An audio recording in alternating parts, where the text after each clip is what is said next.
Salut, ça va ou quoi?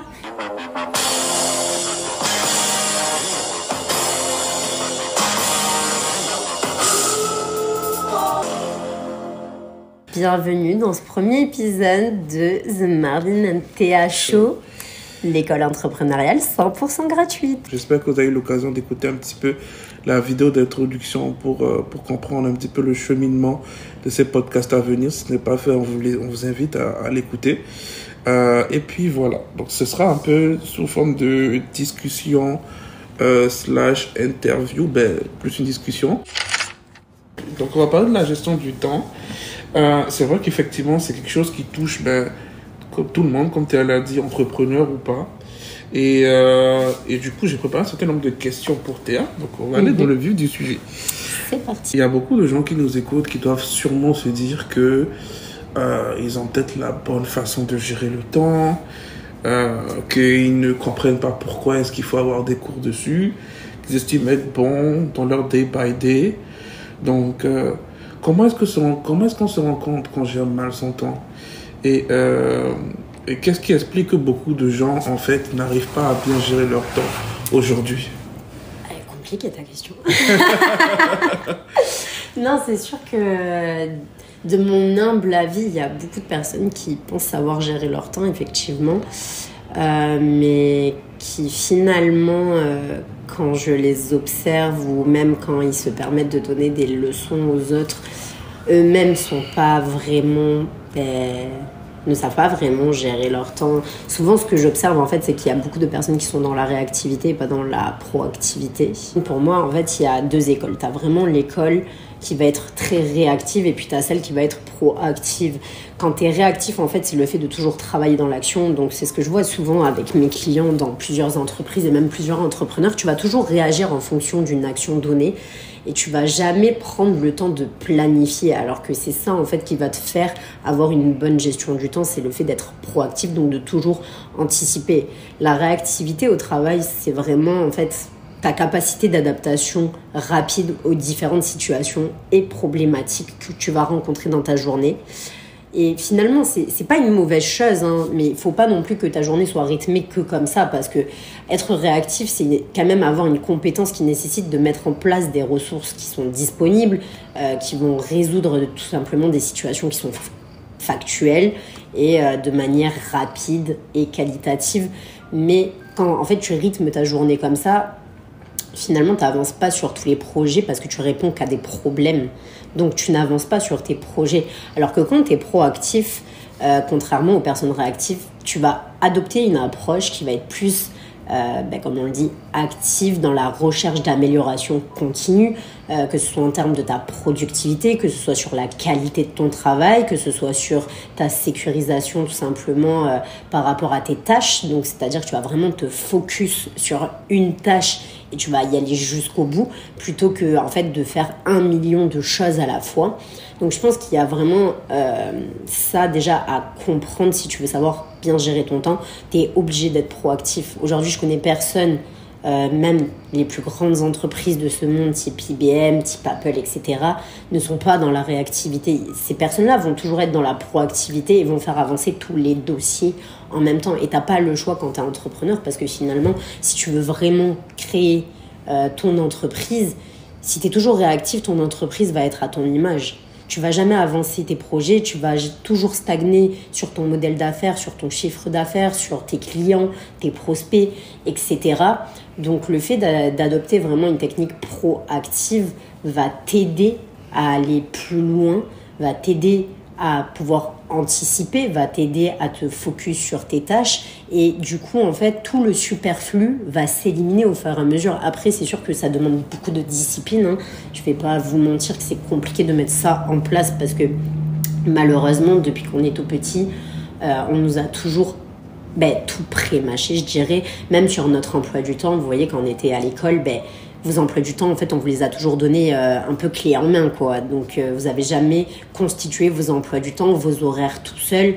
Donc, dès petits, en fait, on ne nous a jamais enseigné vraiment à pouvoir contrôler nos 24 heures dans notre journée, à pouvoir simplement focus notre attention sur des projets qu'on aimerait. Puis les tâches un peu chronophages aussi, on nous a jamais appris à comment tout simplement les planifier, les réaliser et puis ensuite arriver à une conclusion qui est bénéfique dans notre day by day et qui va nous emmener un peu plus loin, un peu plus haut. Donc je pense que déjà, c'est un peu le problème de ce système dans lequel on est. La société ne veut pas que vous sachiez gérer votre temps, tout simplement.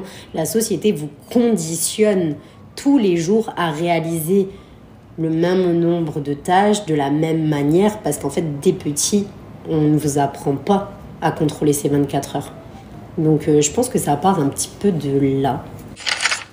Tu as commencé par, effectivement, il y a 2 écoles, donc réactivité, proactivité. La question qui découle directement de ta réponse, c'est est-ce que c'est lié à la personnalité? Est-ce qu'il y a des gens qui sont plus très organisés? Il y a des gens qui le sont moins? Et si c'est le cas, en fait, est-ce qu'il y a une limite dans les 2 écoles? Est-ce que la réponse se situe entre le juste milieu, entre réactivité et proactivité? Qu'est-ce que tu penses? Oui, je pense qu'il y a 2 écoles. Effectivement, tu vas avoir les personnes qui sont très minutieuses, qui sont très organisées. Puis tu vas avoir les personnes qui se jettent dans le grand bain, un peu limite sans rien avoir en main, quoi. Le problème des personnes minutieuses qui vont toujours être très dans la planification, c'est pas non plus extrêmement bon d'être trop dans la planification. C'est-à-dire qu'il faut aussi que tu aies une capacité d'adaptation. Souvent, ce que je vois avec ces personnes-là, c'est que oui, elles vont tout planifier, oui, ça va être tout parfait, oui, elles vont avoir toute la stratégie, etc., tout ce que tu veux, mais au moment de passer à l'action, elles vont se freiner. Souvent, des fois, ce que moi j'ai observé avec des clients, c'est qu'il y a peut-être un manque de confiance en leur capacité d'adaptabilité et du coup cela entraîne vraiment des moments de doute, de crainte et ce qui fait qu'en fait finalement ces personnes-là stagnent beaucoup dans l'action là où elles devraient avoir par contre de la réactivité.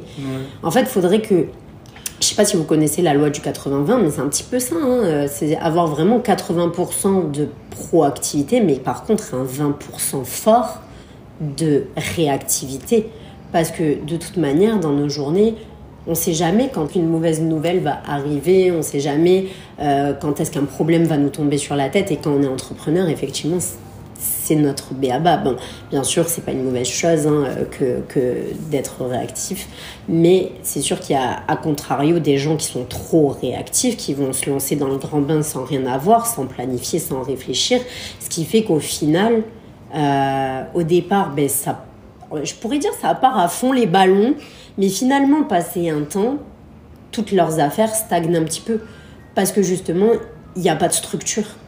Donc, je pense que les personnes qui sont plus dans la planification devraient peut-être laisser un peu de lest et un peu prendre conscience en elles afin de pouvoir avoir ce 20% de réactivité et puis du coup se lancer dans le grand bain et puis mener des actions concrètes à leur stratégie ou à leur planification.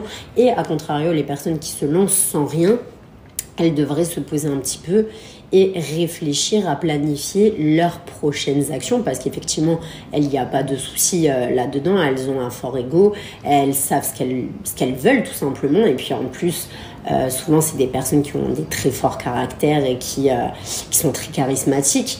Mais des fois, ça peut jouer des tours parce que sans planification, effectivement, c'est un petit peu compliqué, je pense, d'arriver au résultat voulu ou le résultat souhaité tout simplement en termes d'affaires, en termes de partenariat, en termes de clients et en termes de chiffre d'affaires aussi, quoi. C'est vrai qu'en gestion de projet, on préconise beaucoup de planification avant. Et c'est vrai qu'effectivement, des personnes qui ont plus un profil planificateur ont tendance du coup à bien structurer cette étape-là. Oui, bien sûr. Donc, comme tu dis, il y a 2 freins. Donc, le premier frein, c'est le fait de se lancer à l'action. Mais aussi peut-être les gens qui se lancent à l'action, mais dès qu'ils voient l'endroit clé de leur projet et que ce n'est pas pareil que ce qu'ils ont estimé, que le marché a changé et que c'est une vraie réalité typique d'entrepreneur où tu as le marché qui fluctue. Tu as tellement de paramètres qui changent et du coup, ces personnes ne sont pas capables d'être réactifs à ce moment-là. Mais un exemple très bon, c'est le Covid. Prenons le Covid en exemple. Je connais pas meilleur exemple. On s'est pris une claque technologique, on a fait un bond de 10 ans dans l'espace de 3 ans. Parce que très vite, il a fallu s'adapter. Très vite, il a fallu passer à du télétravail. Très vite, il a fallu trouver des manières de continuer le business alors que tout était ralenti, qu'on pouvait plus sortir de chez nous et que limite le ciel nous tombait sur la tête. Puis il y a beaucoup d'entreprises qui n'ont pas passé le cap parce qu'en fait, elles n'ont pas, je pense, su avoir la réactivité nécessaire, mais ensuite la proactivité nécessaire aussi pour planifier tous leurs outils technologiques, pour planifier et structurer toute leur équipe, et ce qui leur a beaucoup joué des tours. Aujourd'hui, il y a encore des entreprises qui peinent à se relever du Covid en termes de chiffre d'affaires, en termes de clients, etc. Mais parce qu'en fait, elles n'ont juste pas compris ou su s'adapter à ce changement drastique. C'est là où ça prend tout son sens, le 80-20. C'est vraiment, faut être proactif, faut toujours imaginer le pire. Tu sais, moi, mon père, il me disait toujours, imagine le pire, comme ça, si le moins pire arrive, au moins, tu auras anticipé le pire. Tu vois ce que je veux dire? Donc, je pense que quand tu es entrepreneur, tu n'as pas d'autre choix, surtout si tu veux que ton entreprise performe. Ou même si tu es directeur, par exemple, tu n'as pas le choix que de t'adapter, c'est réfléchir un tout petit peu. Et ça prend pas tant de temps que ça, c'est juste une discipline à mettre en place. Une fois que tu l'as mise en place, ça devient naturel. C'est-à-dire que tous les week-ends, tu vas te poser, tu vas réfléchir à ta semaine. Et puis après, sur les 3 mois, tu vas faire tes suivis trimestriaux avec tes objectifs, tes sprints, etc. Et puis ensuite, à l'année, tu vas regarder tes performances, tu vas faire tes analyses un peu RCA. Donc RCA, c'est Root Cause Analysis. Donc c'est vraiment voir en fait où est la racine des problèmes profonds qui ne t'ont pas fait performer. Puis après, tout simplement, faire des analyses Pareto, donc encore une fois la loi du 80-20, pour voir effectivement qu'est-ce que tu peux laisser. Tu es obligé de planifier, surtout quand tu te lances en entrepreneuriat. Je pense que la première des choses, c'est savoir gérer son temps. C'est pour ça que c'est aussi notre premier chapitre, parce que c'est le primordial. Si tu ne sais pas faire ça, ça sert à rien que tu te lances, parce qu'en fait, tu vas te lancer dans quelque chose que toi-même, tu n'es pas capable de contrôler, parce que toi-même, tu ne sais pas contrôler tes 24 heures. Donc comment tu veux contrôler une entreprise ? Dans tout ce processus-là, donc tu planifies, tu es réactif et tout, et malgré tout, tu te rends compte que le travail, ça te prend beaucoup de temps, que tu vas à l'épuisement professionnel, c'est la relation vie personnelle, vie professionnelle et tout. Comment est-ce que tu fais pour gérer le tout ? Donc, comment maintenir une motivation saine et éviter l'épuisement professionnel tout en respectant ses échéances ? De toute manière, tu te lances en entrepreneuriat, donc tu sais très bien que la réussite n'est pas sans travail. Et moi, ça m'énerve un peu les gens qui veulent l'argent facile, tu vois. Tout facile, tout nickel, tout vite. C'est pas comme ça que ça se passe. C'est pas comme ça que enfin, à moins que effectivement tu perces sur TikTok, tu vois. Mais je veux dire... non, il n'y a pas d'argent facile quand tu montes ton entreprise, et puis maintenir un équilibre sain entre justement ta vie professionnelle et ta vie personnelle, ça passe par connaître tes capacités à 100%, savoir t'aimer, savoir, c'est un peu bête ce que je vais dire, mais savoir où est-ce qu'est ton verre de trop. Qu'est-ce que j'entends par là ? Par exemple, quand tu vas en soirée, petite soirée arrosée, etc., c'est nickel, tu passes un très bon moment avec tes amis, mais arrive le moment où on te tend un verre et hop, tu sais que c'est ton verre de trop.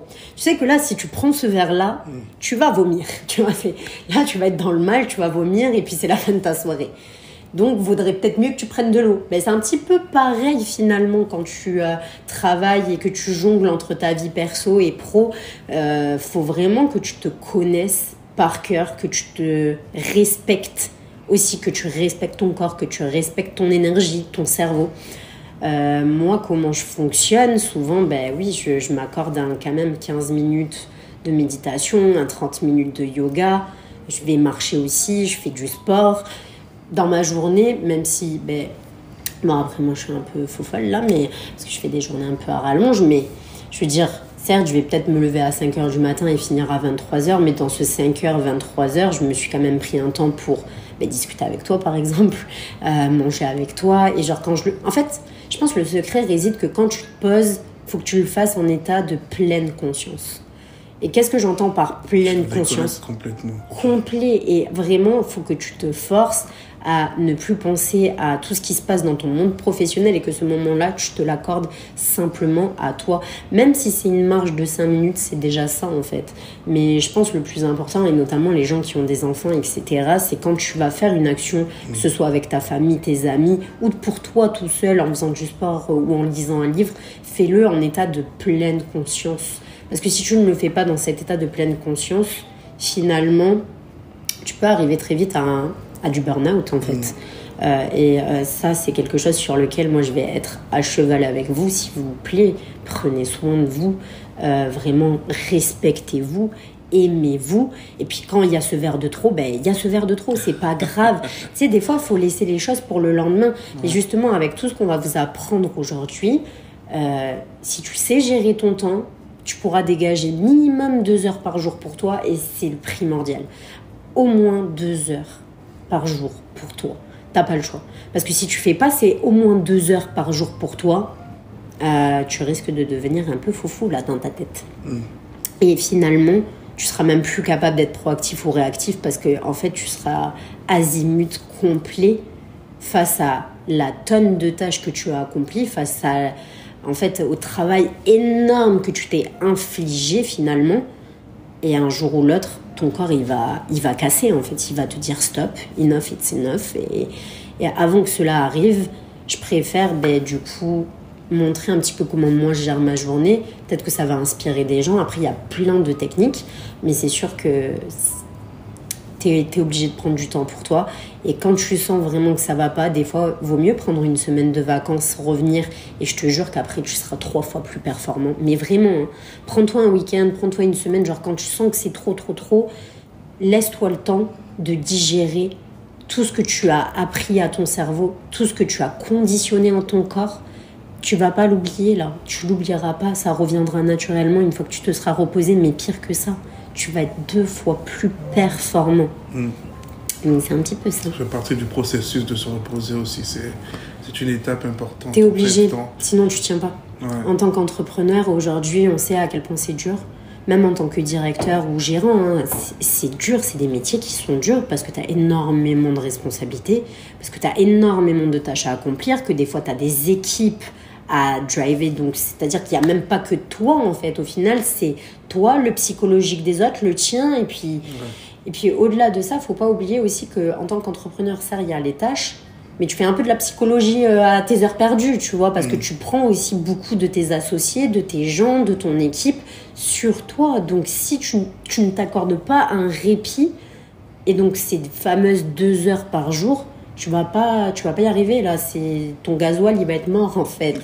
C'est un peu comme si tu prenais une diesel et que tu mettais de l'essence, tu vois. Au bout d'un moment, bon, ça fonctionne plus. C'est un petit peu pareil là. C'est tu vois. C'est un petit peu ça. De style quand même pour terminer l'explication. Je pense qu'il y a les mythes, il y a beaucoup de mythes qui existent sur les entrepreneurs. Donc, quand tu disais que l'argent facile, c'est-à-dire que je pense qu'il y a beaucoup de gens qui résumeraient l'histoire de Zuckerberg, par exemple, à un mec qui a une brillante idée, qui savait un peu coder, du jour au lendemain, il est devenu milliardaire. Alors qu'il y a beaucoup de processus. Ils sont très peu. Alors, c'est ça, c'est des élus. Très peu. Il y en a certains. Il y a beaucoup de processus, en fait, derrière tout ça, tu vois. Et à contrario aussi, ces entrepreneurs qui viendront dire oui, moi je n'ai pas dormi pendant des années, which is fine, c'est vrai, mais il faut savoir qu'au-delà de tout ça aussi, c'est pas forcément aussi sain. Donc comme tu as dit, il y a le repos, il y a plein de choses, il y a des mythes à déconstruire. Ah non mais complet, attends, mais au bout d'un moment, je suis désolée, celui comme tu dis qui a été élu, bon, effectivement il savait coder, il a eu une brillante idée, bam, ça a percé, tant mieux pour lui, vraiment, tant mieux pour lui, mon chapeau. Puis, comme tu dis, il y a le cas de figure, ouais, ça fait des années que je dors pas, que je bosse et ça prend pas. Mais parce que tu n'es pas un bon gestionnaire de projet.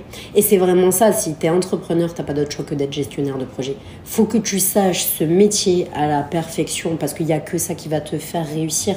Parce qu'une fois que tu sais gérer tes projets, que tu sais gérer ton temps, et j'inclus du coup le temps dans la gestion de projet, savoir gérer ton temps, tes projets, tes targets, tes sprints, etc., c'est impossible que tu réussisses pas.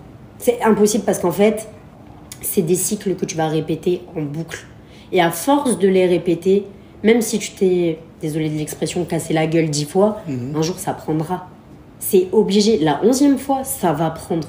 Parce que je connais personne qui n'est pas organisé, qui a su anticiper, qui a su gérer et qui a répété en boucle ces cycles, qui n'a pas réussi. Franchement, j'en connais pas. Donc effectivement, si ça fait des années que tu ne dors pas et que tu n'y arrives pas et que tu ne perces pas, pose-toi la question de savoir est-ce que tu sais gérer ton temps, est-ce que tu sais gérer tes tâches et est-ce que tu le fais de la bonne manière, surtout.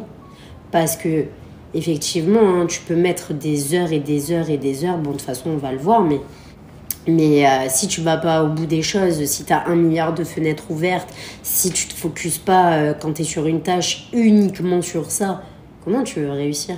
Ton entreprise sera à ton image. Hein, c'est pas plus bête que ça, là. C'est comme les enfants, quand tu éduques tes enfants, ils sont à l'image de ton éducation. Ok, c'est pareil pour ton entreprise. C'est éduque ton entreprise à ton image, tu vois. Si effectivement tu es quelqu'un qui fait tout et n'importe quoi en même temps, tu vois, c'est comme moi, la théorie, on va reparler encore du 80-20, mais la théorie de, oui, fournit 20% d'efforts pour 80% de réussite. N'importe quoi, là. De quoi tu me parles, mon pote ? Non. Ça n'existe pas. Je connais personne qui fournit que 20% d'efforts et 80% de réussite. Arrêtons, c'est plutôt 80% d'efforts. Et les 20% restants, prends-les pour toi, pour te mettre bien... tout simplement dans ta vie, personnellement, je sais pas, lire, faire du sport comme je disais, puis ensuite tu auras 100% de succès. Tu vois ce que je veux te dire ? Donc, c'est un petit peu ça. Et puis d'ailleurs, Chet Holmes, qui est un homme aujourd'hui, un businessman reconnu et qui a classé 500 entreprises au Fortune Forbes, le dit aussi, il les appelle les affairés, ces gens-là. Ceux qui te disent, oui, il faut 20% d'effort pour 80% de réussite. Non, c'est faux, arrête. T'es entrepreneur, là, il faut que tu bosses. On s'entend, il faut que tu travailles, il faut que tu mettes les mains à la pâte et que tu donnes le meilleur de toi-même. Et de toute manière, ton entreprise, c'est 3 à 5 ans. Hein. La moyenne, c'est sur 3 à 5 ans, tu vas voir si elle perce ou pas. Si elle ne perce pas sur ces 3 à 5 ans, c'est qu'il y a forcément des choses que tu ne fais pas correctement. Il y a forcément des processus que tu n'as pas mis en place pour t'aider. Il y a forcément des tâches que tu mènes pas jusqu'au bout, ou peut-être que tu mènes trop de tâches simples et celles qui sont chronophages et qui nécessitent le plus de temps et de productivité, mais qui vont t'amener vers le succès. Tu les laisses toujours pour la fin, mais finalement, en fait, tu ne les avances jamais parce que tu vas préférer avoir des listes à rallonge et faire toutes tes petites choses, toutes tes petites tâches pour, en fait, diminuer cette liste, mais finalement, sur quoi tu auras vraiment avancé dans ta journée ? Est-ce que tu auras vraiment fini tel ou tel dossier, signé tel ou tel contrat ? Tu vois ce que je veux dire ? Donc c'est un petit peu ça aussi. Je pense que ça passe par une vraie remise en question. Moi, je suis quelqu'un, je me remets en question tous les jours. Tous les jours, je me demande si je peux pas être mieux, si est-ce que je fais bien les choses, c'est pour moi, hein, tout simplement. Est-ce que je suis en accord avec moi-même ? Est-ce que là, j'aime la façon de bosser ? Ok, si ça, j'aime, ok, je vais le reproduire. Ça, ok, j'ai testé, j'aime pas. Mais je pense que t'as pas le choix que de tester 1001 techniques jusqu'à trouver la tienne. Et une fois que tu l'as trouvée, tu la répètes en boucle, en boucle, en boucle, en boucle. Et en fait, petit à petit, tu vas voir ton château se construire, tout simplement. Et les bases seront tellement solides parce que tu auras été tellement assidu et proactif. Et donc, tu auras établi tes priorités que je vois pas comment tes bases, elles pourraient pas être solides. Et du coup, tu sais, ta fondation va faire en sorte que tu crées un palais après. Tu sais, c'est une image là, mais vraiment... Je connais aucun palais qui n'a pas des fondations solides. Mais ton entreprise, c'est la même chose, comme les buildings. Ils ont tous des fondations solides. Mais ton entreprise, c'est pareil. D'abord, travaille au corps les fondations, mets en place des processus qui vont t'aider à réussir. Teste-les. Une fois que tu les as trouvés, ok, tu te les notes, tu te fais une fiche méthodologique et puis t'y vas, quoi. Mais si tu ne fais pas ça, I'm sorry, baby, mais c'est sûr que tu vas pas réussir et tu pourras encore continuer des années sans dormir, quoi. Donc, est-ce que tu peux nous partager une anecdote ? Donc, une fois où tu as réussi vraiment à débloquer une situation assez pesante grâce à tes techniques de gestion du temps. Donc, qu'est-ce que ça t'a apporté concrètement dans ta vie professionnelle ? Donc, juste nous partager l'histoire, parce qu'on aime les histoires ici. Ok, je vais donner un tips Mais c'est le mien. Okay. Genre vraiment, là, je vais me mettre à découvert.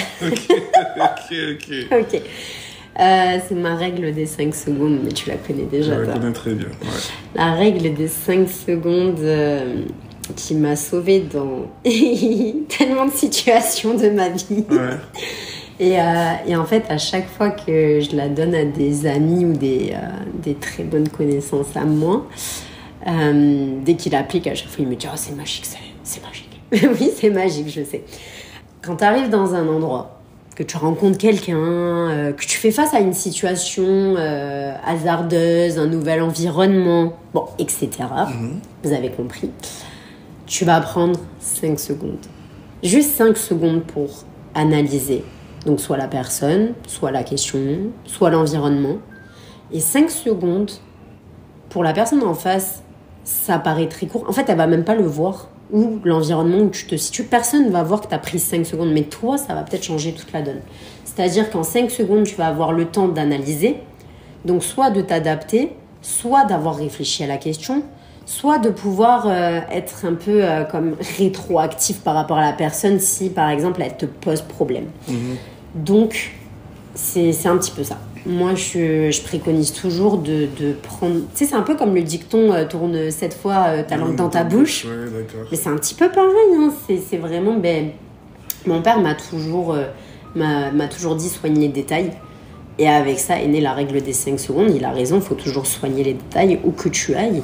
Donc, c'est un petit peu ça qui m'est arrivé au final dans ma vie et ça m'a permis de me sortir de beaucoup de situations, de pouvoir reprendre mes esprits. Par exemple, si j'étais en conférence, présentation, des fois, tu as le stress qui monte. Mais le fait de prendre 5 secondes, même ton auditoire ne le voit pas. Parce que 5 secondes, ça passe comme ça. Alors que si direct, tu te bloques et tu commences à bégayer et je sais pas quoi, hop, tu vas être considéré un peu comme la personne à abattre parce que tu parais faible. Ou parce que tu vas paraître la personne un peu débile, parce que tu n'as pas su répondre à la question, ou comme tu n'as pas su effectivement reprendre confiance en toi face à quelqu'un qui peut-être t'a manqué de respect ou a eu une attitude assez dérangeante. Et après, tu vas t'en vouloir, en fait, tu vas te culpabiliser parce que tu vas te dire « mince, si j'avais fait comme ci, comme ça, ou si j'avais répondu comme ci, comme ça ». Et avec cette règle, fini ce genre de culpabilité, vraiment fini, parce qu'en fait, tout de suite, ton cerveau, il va se mettre en condition de... pas de survie, mais un petit peu en fait, il va analyser et il va faire le travail pour toi. Mais avant tout, vraiment, la règle des 5 secondes, comme je le disais depuis le départ, faut apprendre à se connaître. Par contre, faut connaître ses capacités, il faut s'aimer. C'est sûr que c'est une règle, elle est facile à mettre en place. Et à force de la pratiquer, ça va venir naturellement, effectivement. Et ton cerveau va être 2 fois plus... là, c'est réactif, tu vois. Là, ton cerveau va être 2 fois plus réactif et va pouvoir répondre ou se mettre en condition pour t'aider. Et je pense que c'est peut-être le meilleur tips que je peux donner aux gens, vraiment, cette règle des 5 secondes, parce que ça passe en un éclair, mais pour toi, ça va te permettre de t'extirper de beaucoup de situations compliquées, on va dire. Donc, ce que je récapitule bien, en fait, ce que tu expliques, c'est que il faut pouvoir, dans des situations un petit peu complexes, face à des questions difficiles, ou quelle que soit les situations qui sont un petit peu stressantes, s'accorder 5 secondes, et que, contrairement à ce qu'on pense, en fait, les personnes en face ne s'en rendront pas compte. Non. Parce que 5 secondes, ça passe beaucoup plus vite que ce qu'on le pense. Bien sûr. Mais pour notre cerveau, c'est plus que suffisant pour trouver une solution. Oui. Très intéressant. Ouais, vraiment, c'est une manière très efficace de pouvoir gérer ton stress et les problèmes qui t'entourent, que toi tu considères comme un problème, tu vois ce que je veux dire. Ouais, je vois très bien. Mais oui, non, les personnes ne le voient pas parce que de toute manière... Ok, là par exemple j'ai fait un 5 secondes, tu vois. Est-ce que ça s'est remarqué ? Absolument pas. Voilà. D'accord, ok, parfait. Bon, je pense que pour la session réponse aux questions, on a un petit peu fait le tour des questions que je voulais te poser. Super. Encore une fois, si vous avez des questions, n'hésitez pas à les rajouter, n'hésitez pas à nous écrire dessus. Je pense que Théa se fera un plaisir de vous répondre sur la thématique. Et n'hésitez pas aussi surtout à aller... quand notre e-book sortira, parce que du coup, nous avons prévu un chapitre entier là-dessus de plus de 20 pages qui vous explique absolument toutes les techniques, tous les tips, vraiment les 7 étapes à mettre en place qui sont primordiales pour avoir la meilleure gestion qui soit de temps. Du coup, c'est un petit peu ça. Vous pourrez tout consulter dans notre petit e-book. Et si jamais vous voulez juste acheter le chapitre, vous pourrez prendre juste le chapitre. Effectivement, on mettra ça à des prix très abordables. Parce qu'on sait que quand on est entrepreneur, on n'a pas vraiment de moyens au début. Chaque dollar compte. Chaque dollar.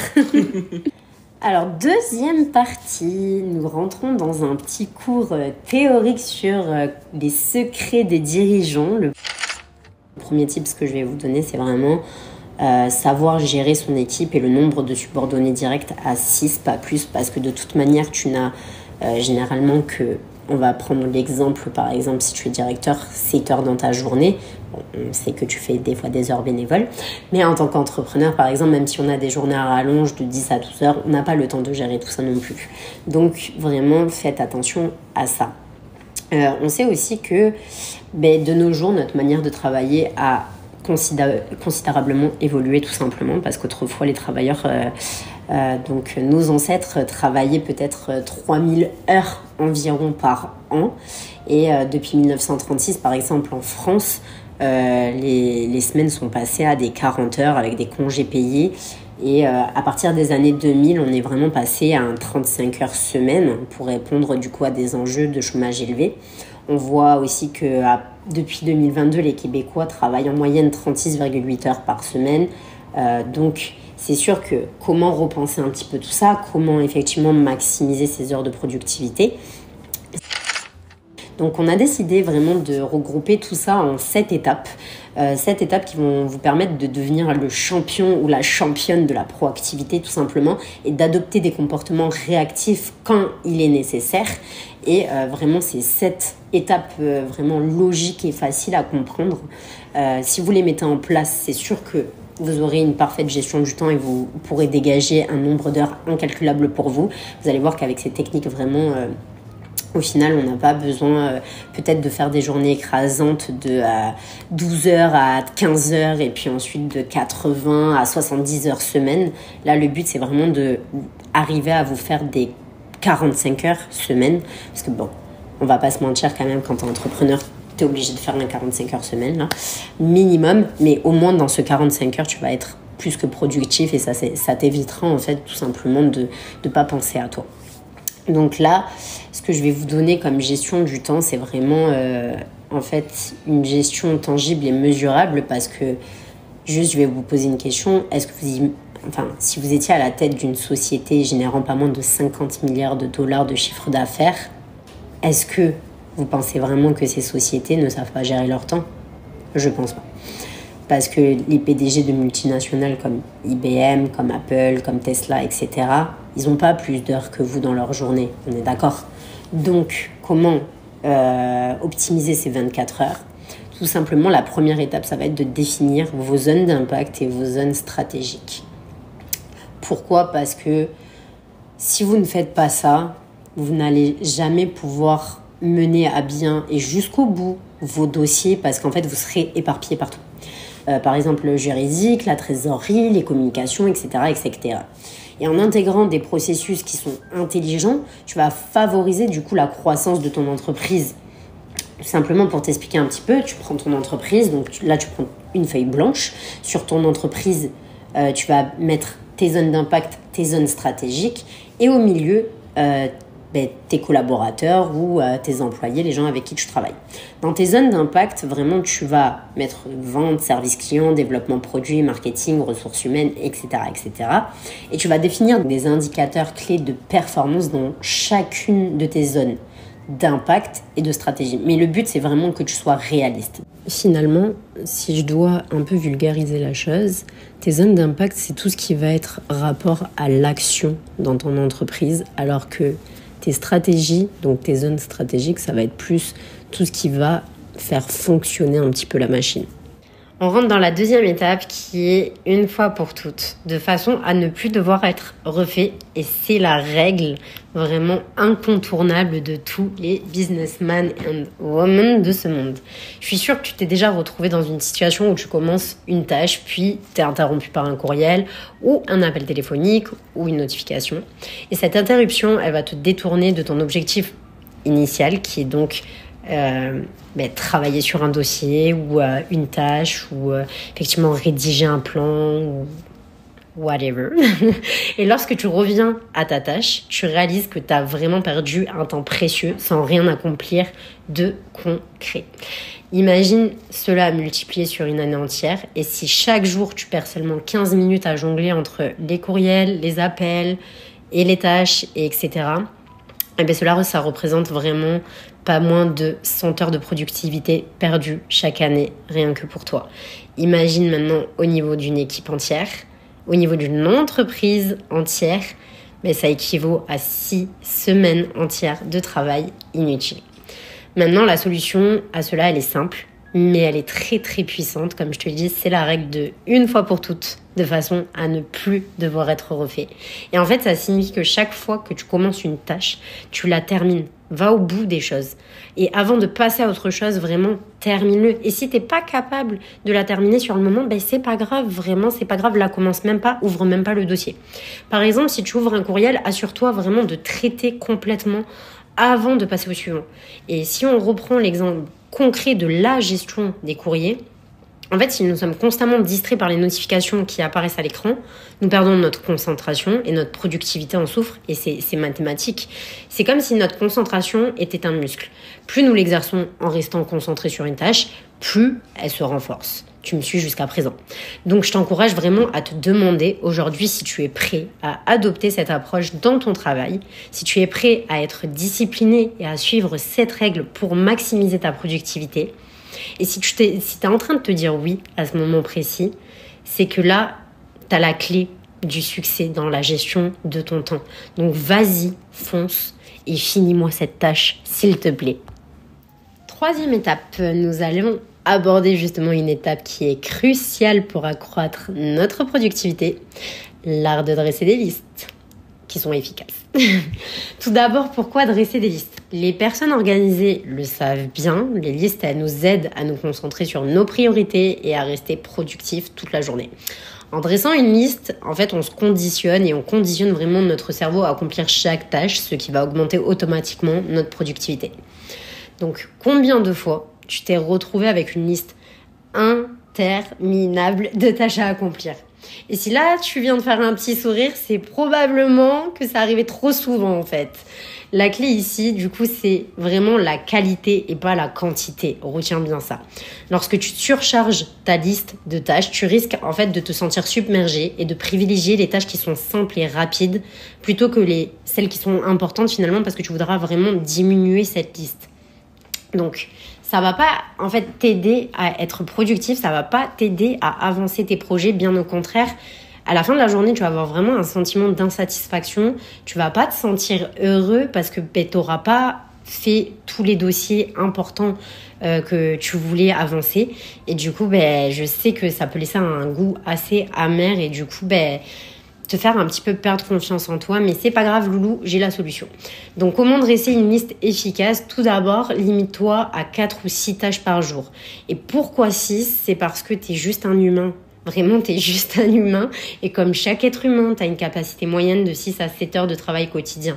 Si moi je me prends en exemple, pour t'expliquer un petit peu mon parcours, moi j'ai été conditionnée depuis petite parce que j'ai toujours étudié dans 2 langues, donc le français et l'espagnol.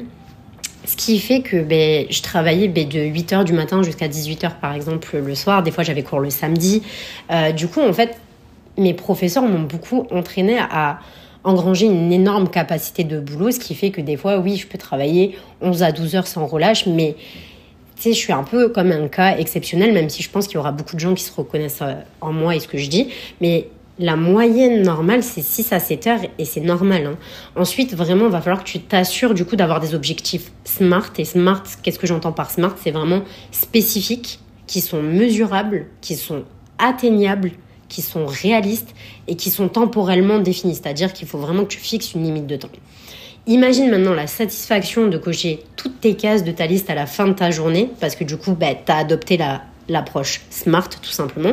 Et tu peux vraiment maintenant atteindre ces objectifs chaque jour tout en te concentrant sur l'essentiel et en évitant la surcharge de travail qui des fois peut mener à un burn-out. Et du coup, vraiment, je vais vous demander de vraiment prendre soin de vous parce que si je me reprends en exemple, même si moi j'ai une capacité des fois de travailler de 10 à 12 heures non-stop, j'ai quand même que 4 à 6 tâches par jour et le reste, vraiment, je l'emploie peut-être à m'avancer, certes, mais je l'emploie aussi à beaucoup de développement personnel.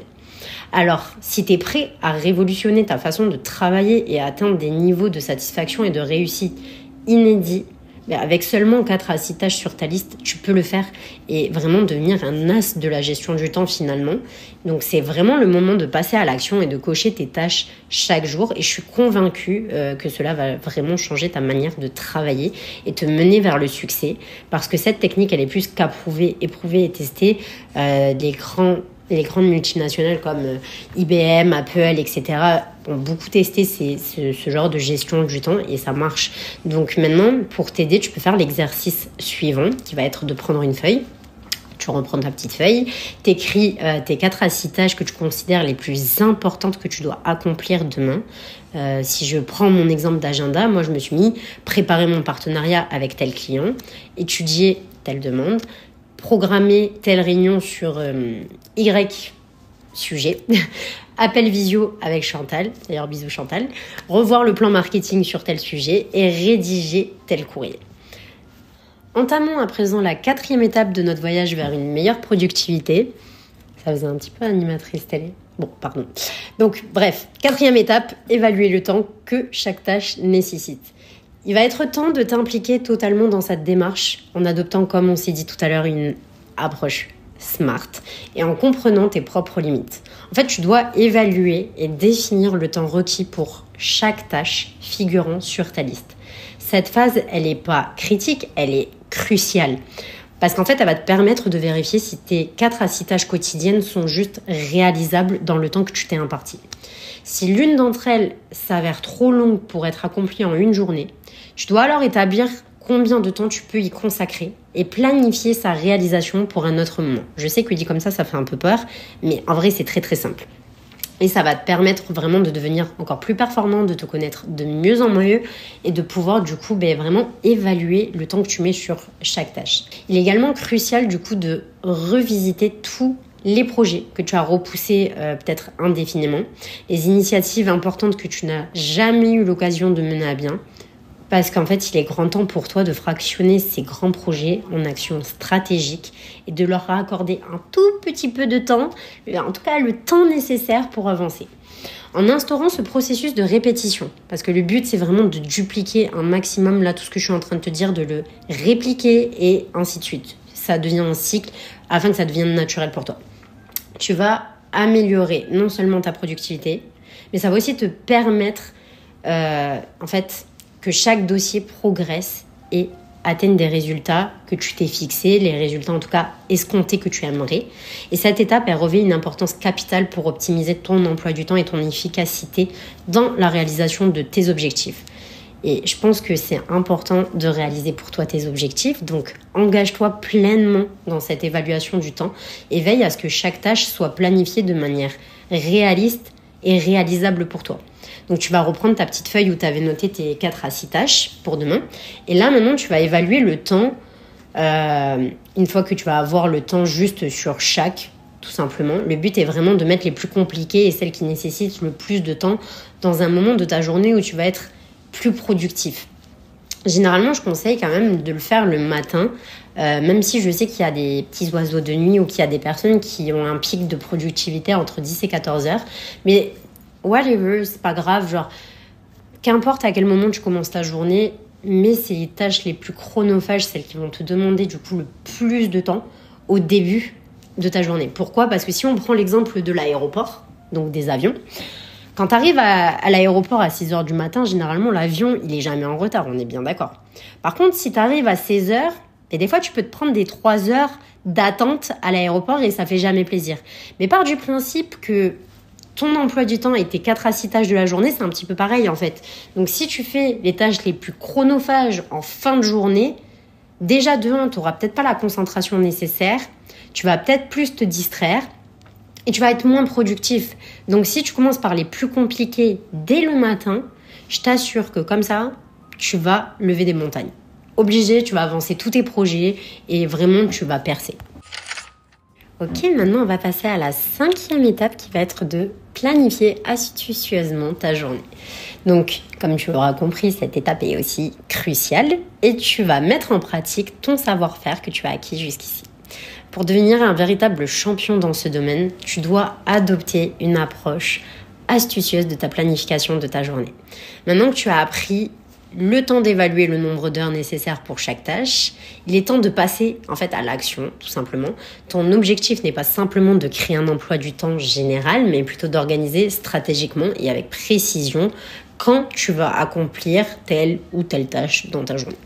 Donc ça inclut aussi la planification des moments dédiés à la consultation de tes courriers. Généralement, moi, par exemple, je prends 2 heures dans ma journée un petit peu éparpillée. Je sais pas, le matin, quand je lis un petit livre, je bois un petit café, puis ensuite je lis pendant une demi-heure mes courriels. Je vais relire mes courriels après entre midi et 2. Et après, je vais les lire mi-après-midi et pour closer ma journée. Donc, tu pourras aussi regarder tes notifications, tes appels et tes réponses au courriel que tu as peut-être eu. Mais rappelons-nous toujours de notre 2e règle. Et c'est très important que là encore une fois, tu le mettes en application et que tu te disciplines sur ça. C'est une fois pour toutes, de façon à ne plus devoir être refait.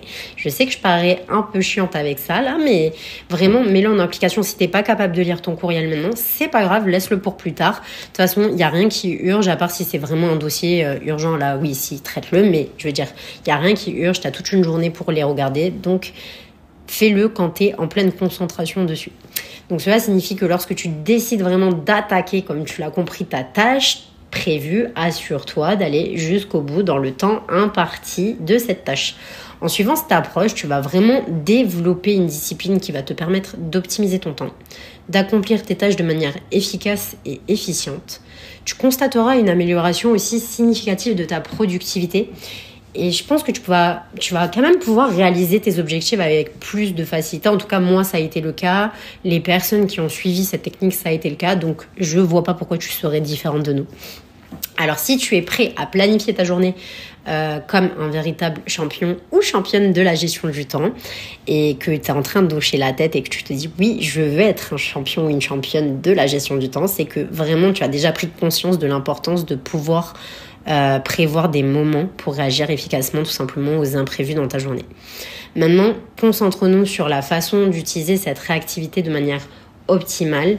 Mon conseil, ça va être vraiment que tu prévois 1 ou 2 créneaux dans ton emploi du temps quotidien dédiés aux discussions ou aux actions rapides. Qu'est-ce que j'entends par là ? C'est vraiment des moments qui sont essentiels pour faire face à des imprévus qui peuvent survenir à tout moment. Et les imprévus, ils peuvent vraiment perturber même le planning le mieux organisé du monde. Mais grâce à ta proactivité, maintenant, tu sauras comment utiliser ta capacité à résoudre rapidement les problèmes. Et en fait, c'est en réservant 1 ou 2 plages horaires pour ces événements ou ces problèmes ou effectivement des discussions rapides que tu n'avais pas prévues de base, mais maintenant tu les as prévues, tu les as anticipées, tu constateras à quel point en fait, il est facile de revenir à tes tâches après avoir résolu tout simplement les problèmes. Ou avoir parlé avec la personne concernée, etc. Donc, fini les journées perdues à gérer des imprévus. Tu as déjà anticipé et planifié à l'avance. Mais n'oublions pas non plus l'importance de revenir à votre emploi du temps initial, quoi qu'il arrive.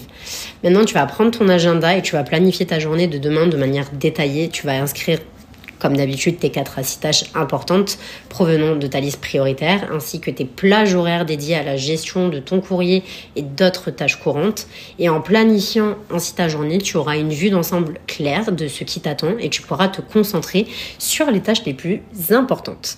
Et ça va aussi te permettre de gagner tout simplement en efficacité, en productivité, tout en évitant des distractions inutiles et futiles. Alors vraiment, prends quelques instants et puis organise ton emploi du temps et prépare-toi à passer une journée productive et réussie. Mets-les dans l'ordre vraiment tes tâches en fonction de celles qui te prennent le plus ou moins de temps, comme on s'est dit tout à l'heure. Comme ça, vraiment, tu te laisses le temps de les réaliser, tu laisses le temps d'avoir des imprévus et tu te laisses le temps aussi de consulter toutes tes notifications.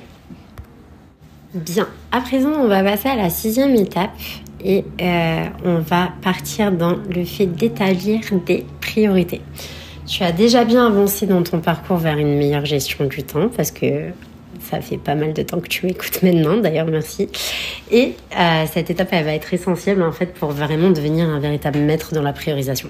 Tout d'abord, tu vas prendre ta feuille sur laquelle tu écrivais, tu vas jeter un œil à tes tâches les plus complexes, donc tu as défini le temps que tu allais mettre sur chaque, puis tu les as classés tout simplement dans l'ordre que tu souhaitais. Maintenant, il est temps d'établir tes priorités parce que je sais très bien que dans le contexte professionnel actuel, notre capacité à maintenir notre attention, elle est vraiment constamment mise à l'épreuve. Donc, pour éviter de jongler avec plusieurs tâches à la fois, cette approche peut sembler efficace, mais en réalité, elle dilue ton énergie et tes efforts, aboutissant souvent à des résultats qui sont médiocres. Il est préférable du coup vraiment de consacrer tes efforts aux activités à fort rendement et d'ignorer le reste, donc par la priorisation. Pour t'aider à te concentrer sur une tâche spécifique, j'ai plusieurs méthodes à te proposer, mais qui sont quand même très utiles. Tu as le time boxing et le time blocking. Le premier consiste en fait à bloquer un créneau dans ton emploi du temps pour une tâche spécifique, tandis que le second, il va regrouper des tâches similaires et les traiter ensemble. Et en fait, si par exemple tu gères ton équipe, tu peux les encourager à organiser leur travail en focus sprint. Du coup, ce qui va pouvoir permettre tout simplement d'augmenter leur productivité et selon certaines études jusqu'à 43%. Donc, c'est quoi les focus sprints? C'est vraiment le fait de définir tes sprints. Donc, tu peux aller de 1, 2, 3. Donc, focus sprint, moi, généralement, ce que je fais, ça va être vraiment dans les prochains mois, c'est-à-dire sur une courte durée, peut-être moitié de mois. Le suivant, ça va peut-être être sur 1 mois et demi. Et le troisième, ça va peut-être être sur un 2 mois, par exemple. Et du coup, en créant ces déclencheurs, ça va vraiment mobiliser ton attention et associer certaines actions à des moments de concentration accrue. Et tu peux conditionner ton esprit à se concentrer efficacement juste sur tes tâches. Enfin, je vais te demander vraiment de respecter ton horloge biologique.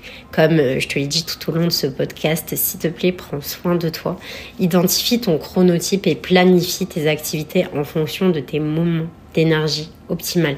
Donc que tu sois lève-tôt, que tu sois biphasé, donc c'est-à-dire de te lever d'être productif de 10 à 14 heures ou un oiseau de nuit. En alignant tes activités sur un rythme naturel, tu peux vraiment exploiter au mieux ton énergie et augmenter finalement ta productivité de manière significative. Je vais quand même te laisser des tips pratiques, je pense, pour maîtriser ta gestion du temps qui peuvent peut-être t'aider à prioriser. Parce qu'en fait, avec la bonne stratégie de gestion du temps, tu vas vraiment pouvoir éviter les tentations de jongler sur plusieurs tâches à la fois, comme je te disais tout à l'heure, et contrôler vraiment ton emploi du temps. Donc, le choix de la méthode elle dépend vraiment des préférences des gens finalement, mais je peux te donner quelques options à envisager. La première, ça va vraiment être la technique du Pomodoro. Donc, ne passer pas trop d'heures à se concentrer instantanément sur une tâche pour être productif. Cette méthode, en fait, elle va consister en on va dire, répartir ta journée sur des sessions de travail de 25 à 45 minutes, suivies de pauses de 5 minutes. Donc, le but, c'est que vraiment, tu te mets un chronomètre sur ton téléphone ou sur ta montre de 25 à 45 minutes et tu te focuses que sur cette tâche, tu t'obliges. Une fois que ça sonne, tu finis ce que tu as à finir, par exemple ta dernière phase, etc. Et en plus, tu verras que tu vas augmenter du coup ton efficacité à réaliser la tâche et devenir de plus en plus performant. C'est un peu comme si tu commençais un cours de tennis, tu vois, genre au début t'es nul, mais à force de t'entraîner avec ton entraîneur, tu deviens performant et puis finalement tu fais un match. C'est parfait.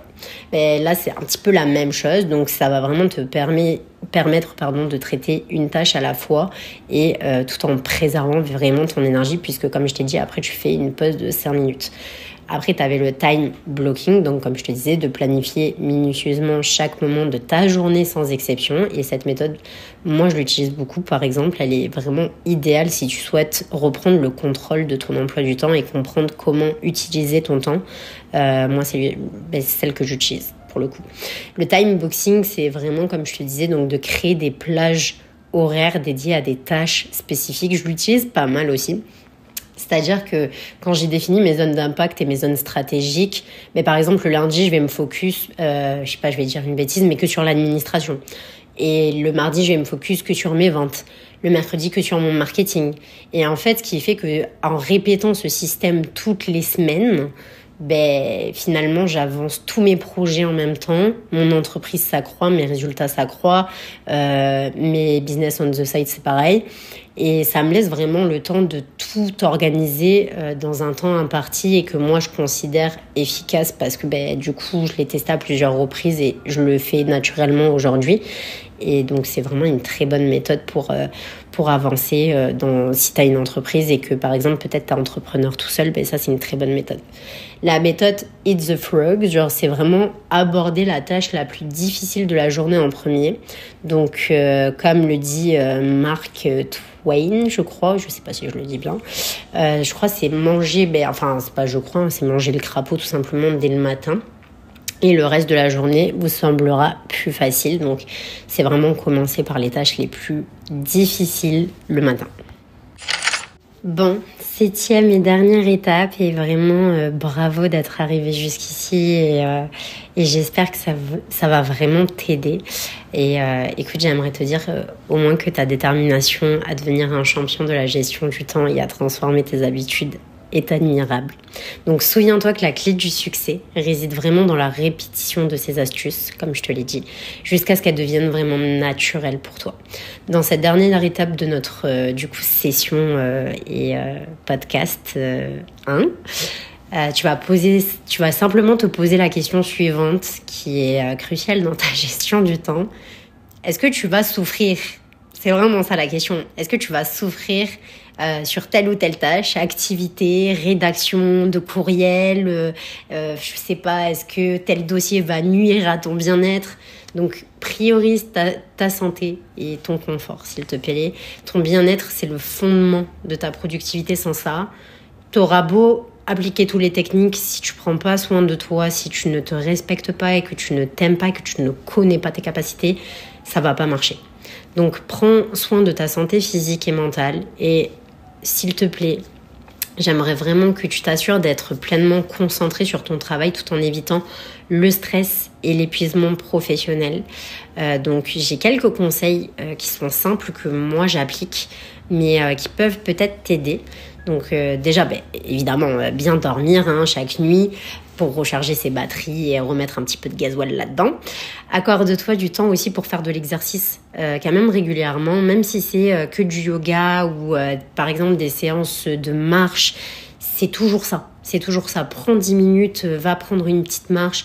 On a tous 10 minutes dans la journée, on a tous 15 minutes même dans la journée pour faire un peu de relaxation. Adopte une alimentation aussi qui est équilibrée et nutritive. Si par exemple t'es pas trop légumes, etc., prends des compléments, fais des cures de vitamine C. Moi je sais que ça m'aide beaucoup pour le coup. Souvent je fais des cures de vitamine C de 2 semaines par an, ce qui va vraiment me rebooster. Donc je t'invite à le faire, ça coûte pas cher en plus en magasin et puis au moins je sais pas. Ça va vraiment t'aider tout simplement à prendre un petit peu soin de toi. Prends des courtes pauses quand même durant la journée, t'acharne pas non plus, prends des 5 minutes de pause où juste tu peux par exemple te mettre en état de méditation, tu fermes les yeux, tu réfléchis 5 minutes et après tu reprends. Si tu ressens du stress ou de l'anxiété, prends le temps de faire une pause aussi et de pratiquer des activités relaxantes comme je le disais. Et rappelle-toi aussi qu'il est normal de connaître des hauts et des bas dans ton niveau d'énergie et de concentration. Sois bienveillant envers toi-même. Écoute les signaux de ton corps et de ton esprit. Et je te promets qu'en prenant soin de toi et de ton bien-être, tu vas vraiment être mieux équipé pour relever les défis de la journée avec calme et sérénité. Alors, si tu es prêt à relever le défi de la gestion du temps. Tu es aussi prêt à prendre soin de toi. Je te fais plein de bisous. Merci d'avoir écouté. N'hésite pas à t'abonner, à nous dire ce que tu en as pensé en commentaire et à la prochaine.